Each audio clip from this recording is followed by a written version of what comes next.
حضرت تھانوی رحمۃ اللہ علیہ، اللہ تعالیٰ ان کی قبر پر رحمت نازل فرمائے، بیگم صاحبہ نے کہا کہ حضرت میں تو اپنے رشتہ داروں کے پاس جا رہی ہوں، توجہ کریں، میں تو اپنے رشتہ داروں کے پاس جا رہی ہوں، یہ مرغیاں ہیں میری وہ بند ہیں، اور صبح اٹھ کر ان کو دانا وغیرہ دے دینا، پانی وغیرہ دے دینا۔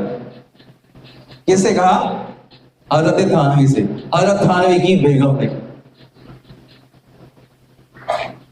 میں تو جا رہی ہوں، صبح جا رہا ہوں، میں کے جا رہی ہوں، اور یہ جو مرغیاں ہیں ان کو پانی وغیرہ دے دینا، دانے وغیرہ دے دینا۔ وہ تو چلی گئی صبح جو اٹھے حضرت بات بھول گئے، بات ذہن میں نہیں رہی، تو حضرت روزانہ تفسیر لکھتے تھے۔